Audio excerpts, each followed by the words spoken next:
Hello and welcome to another part of this project. And in this episode you will see me cut some heated grips from the handlebar using my screwdriver and cables that drip, holes in a speedometer. Let's join me while I work on the bike and have some fun.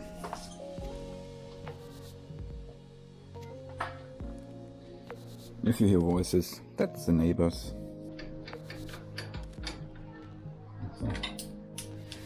Alright.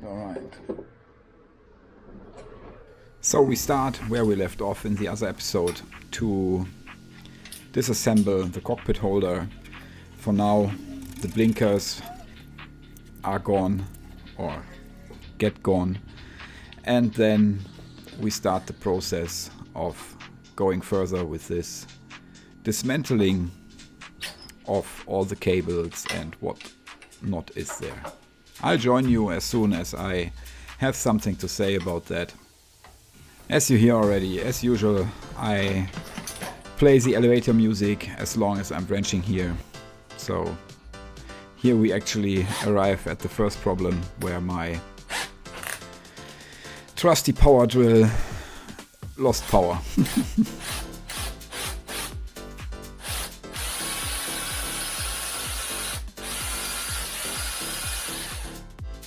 Oh no. Oh.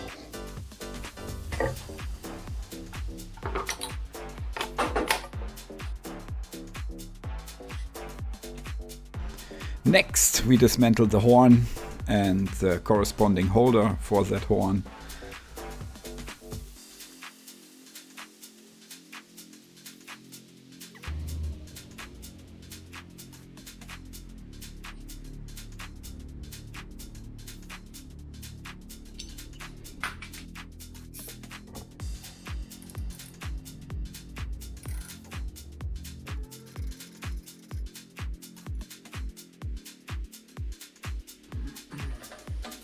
Now we start with a cockpit holder, which has in all 4 screws, I believe.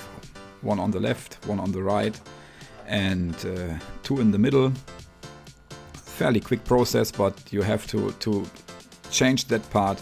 You have to get rid of all the fairing and stuff you have seen me do. Well, quite a bit of work.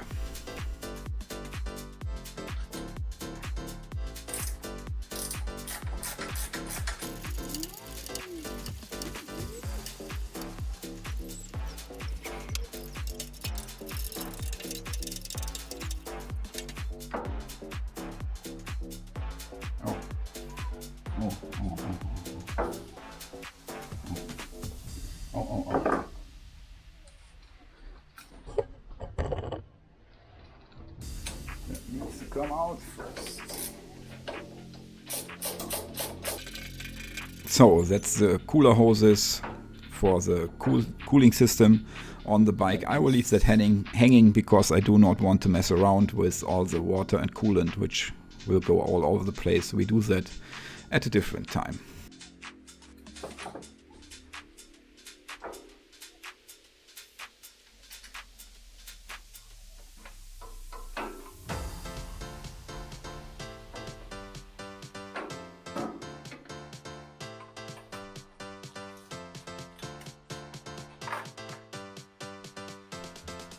So here we have it, the holder, the cockpit holder is finally out and you already see what's going on there. There's a lot of rust, so that means it fell 2 times maybe or more on that side. But there are more surprises coming. So here you see me showing you that it's not straight anymore. And yeah, it needs to be replaced. Also you see that the CDE is still on there and we have to take it off. Not only that, but also the rubber grommets which are in there also need to be taken care of, so we'll do that here.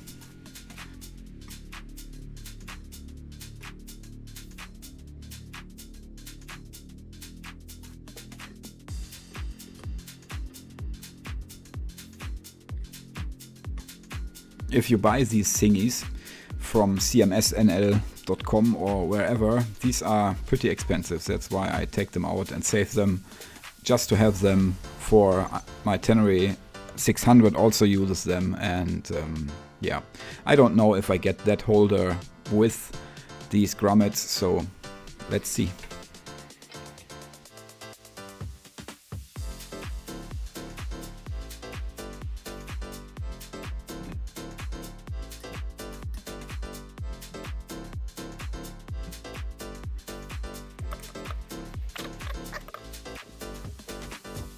And this goes in the trash as soon as I can get the screws out.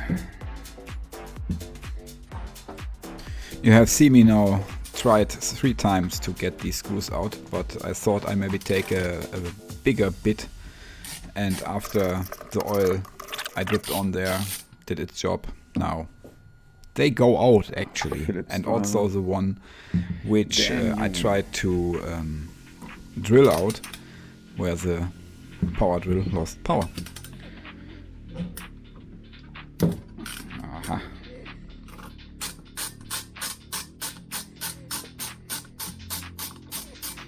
No more Phillips screws, I tell you.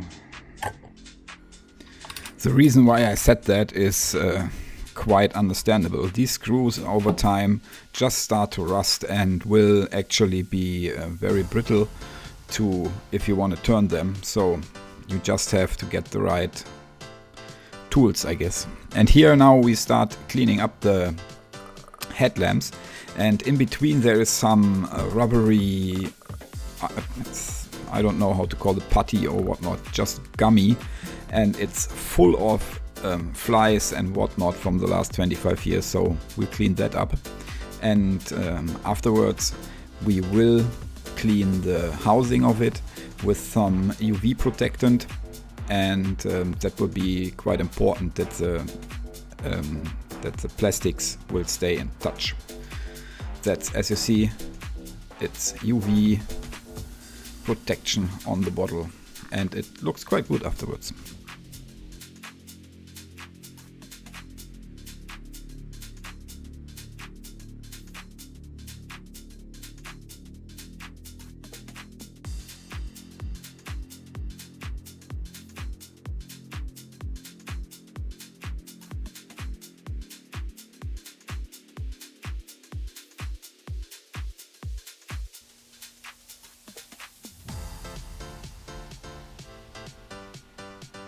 So this is GT7, that's protectant for rust and corrosion. It actually is something like WD-40, but not that kind of thing.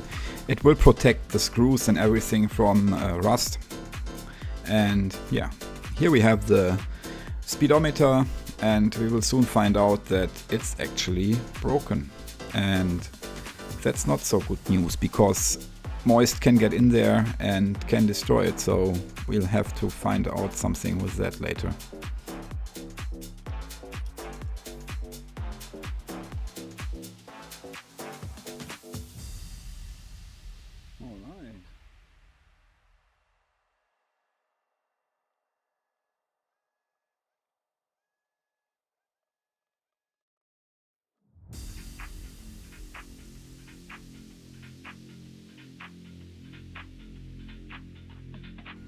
So, enough cleaning, let's do some work here and get rid of these old rusty mirrors, which are actually in pretty bad shape, and I really do not like the looks of that. Everything is so rusty from, I don't know what, crashes, being outside, no care, I don't know, but it has to be taken care of, and they just go immediately into the trash. There is not even one thought to think about restoring the chrome and whatnot for I don't know what purpose. It just isn't worth it, because new ones will set you back maybe 60 euros, and pretty ones, nice ones, you know. What I will keep is this nice I don't know, crash pad, I don't know how that's called, from Acerbis and Yamaha. I like that, but it's rather for my other bike, because that one we'll get something different. Next, we will have to take care of the grip heating, which is actually quite a pain in the butt because it's old, it's everything. Everything at once it is, and the previous owner told me that it doesn't work anymore, it drains the battery, and we will shortly see why, as you have seen in the preview. If you have so much water in these cables, yeah, well, there has to be an electrical connection. So yeah, out with that. We will insert a new one. Well, here we cut the grips, and that's actually the easiest way I found to remove heated grips from a handlebar. This side, as we get a new handlebar, this side is not that important. I thought I maybe can save it, but that's not important. You will see.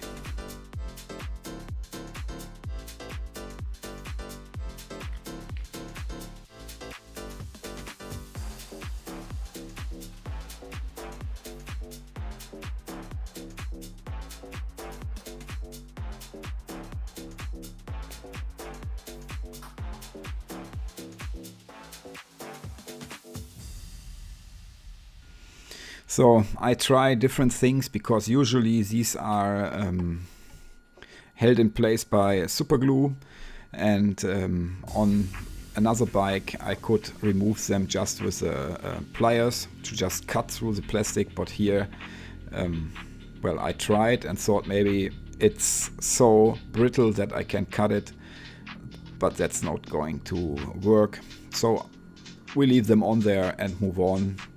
Time is pretty here, so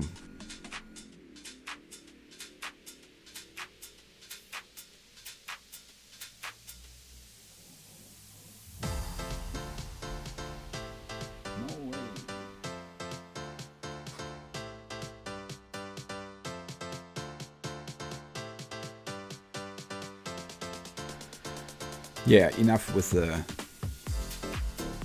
grip heating. We now take apart or off the handlebar the light switch or control switch on the left side, just well before the clutch, and then the switch arrangement on that side. We will inspect that later, but not in this episode. There is much more to do before we get anywhere.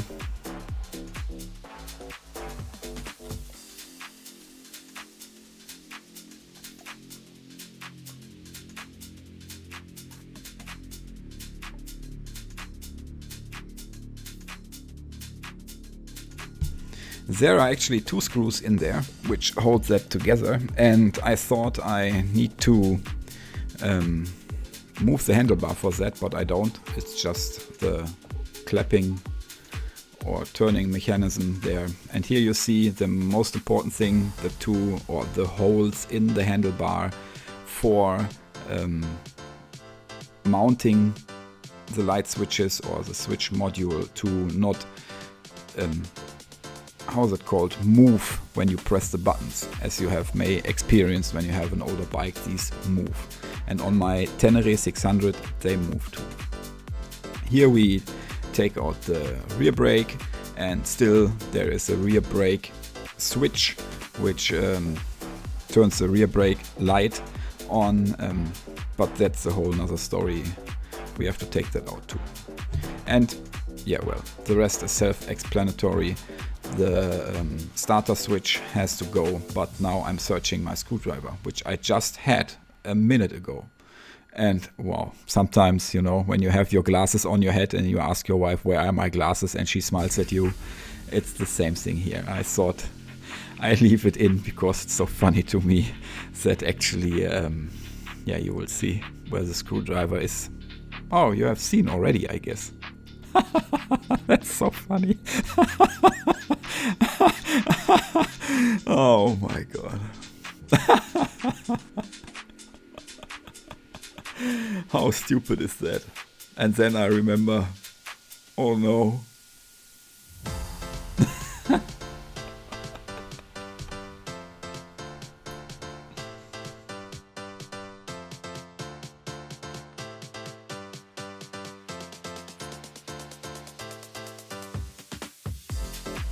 Well, here the problem is with the how is it called? The throttle. The cable is too short for me to just pull it out, and yeah, that's the problem. I do not want to stretch it so much that it will damage itself. So I screw that back, and we have to take out the screws for the handlebar so that we can move the handlebar. And that's what we do right now. Real quick, open the screws, and yeah, finally we can get rid of that.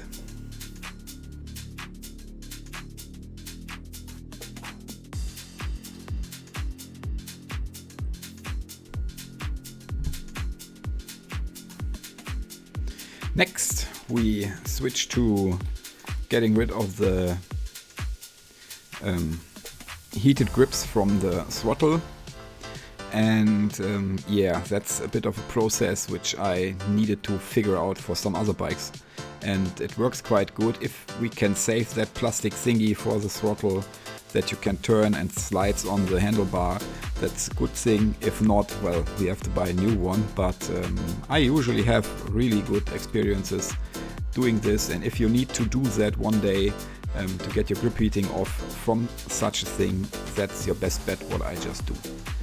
It's just cutting it from the plastic straight down. Be careful with your hands, you need a sharp knife, and usually there's only on one place super glued. This one is a bit more super glued, but you will see that's easy going here.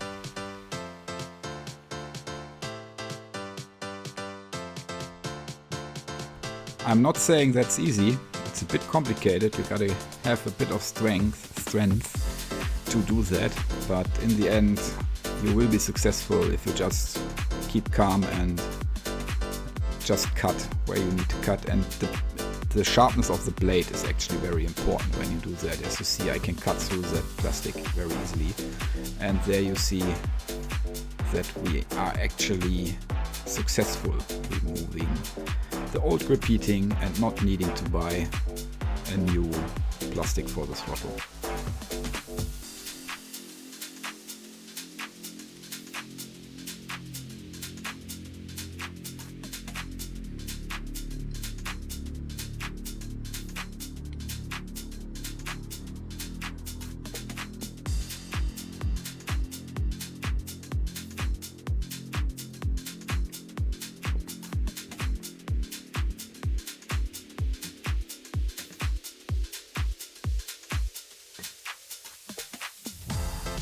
So this is the most scariest part for me, because you see I have a lift for the motorbike there, but it's not that stable. I wish I had something more stable and maybe electric, but well, there you go.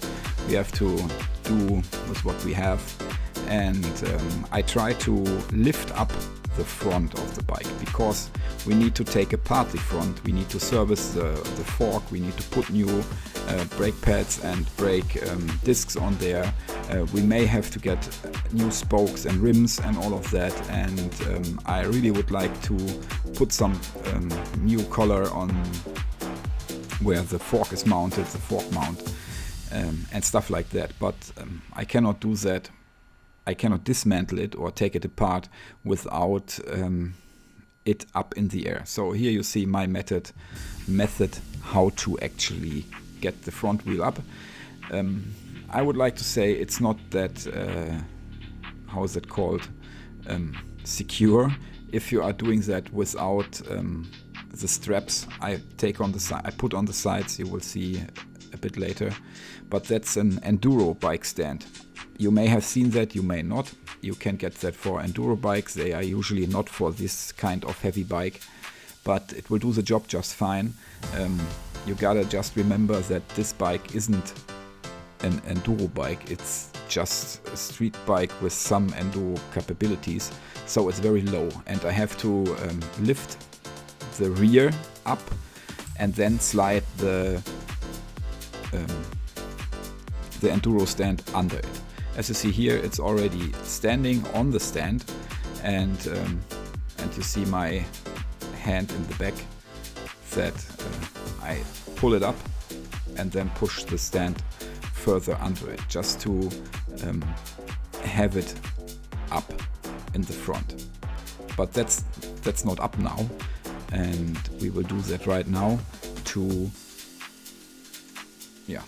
just some more contact space there, and then you can lift that. There is a hydraulic cylinder in there, and you can lift that thing up, and it will not come down. It has a function to stay where it is, and now you see the front tire is as free. Yeah, there you see my problem.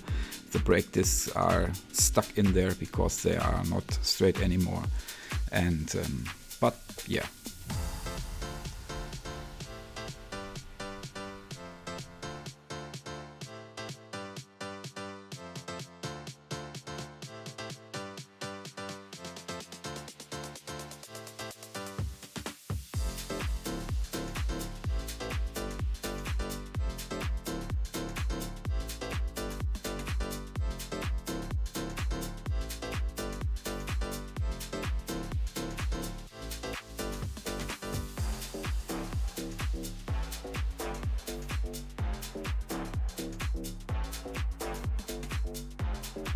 If you do that at home, please make sure that you strap the bike somewhere where it cannot fall down, because that's very, very, very important. If you want to loosen a screw which is very tight and you do it the wrong way, the bike will fall. I had that once years ago, so please be careful. Now you see me getting you closer here to show you that it's not going to move.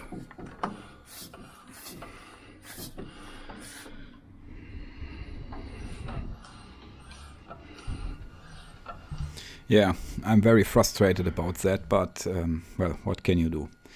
Now we take apart the front tire, front wheel, not the tire, the wheel, the complete wheel.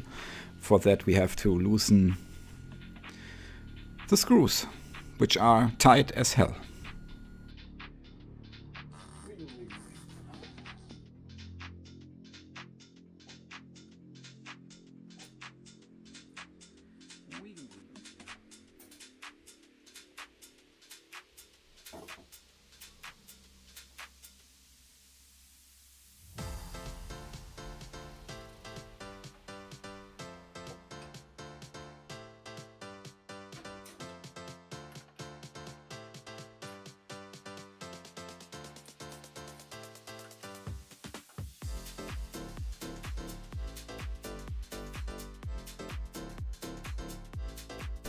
Yeah, you see what I mean? If I press down to loosen the screw, the bike moves, and just the straps on the side keep it where it is, because the stand is not that much stable, I would like to say. But here I have to get another tool just to hold that other screw on the other side, that we can actually open the screw.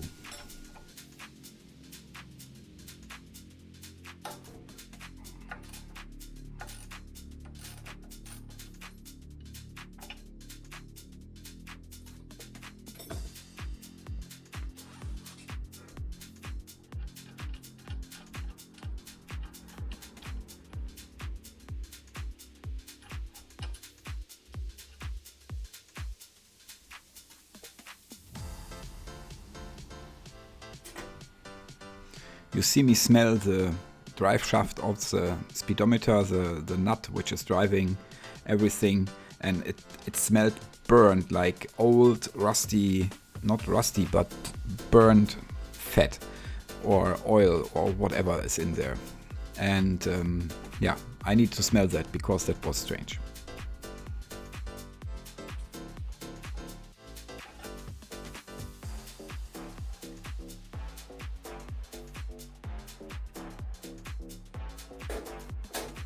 Well, when you buy such a lift, you have some problems with that. It comes with predefined things on there that you can actually squeeze the front wheel in there so that the bike cannot fall down and will be straight. But in this particular position, it's not helping at all. That I think I will remove all of that because it's just, I don't know, it's not usable for me. You see it wobbles there, and all in all, that's a really strange construction in my head. But yeah, well, what can you do?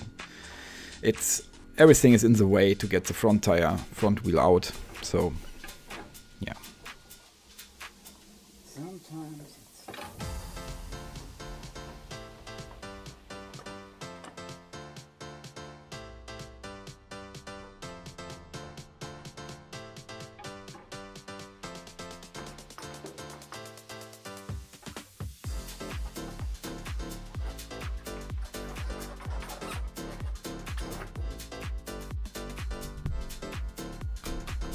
yeah, the wheel is finally out, and we see that the brake discs, well, I don't know if they are stock from 25 years ago, but you see all the rust on the thing there where you put air into the tire.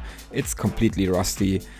Everything is the aluminium is so porous, so, well, I don't want to drive with that 160 on the Autobahn. There you see it. It's already coming up from the button. So inside of that wheel is actually a lot more rust and corrosion than outside.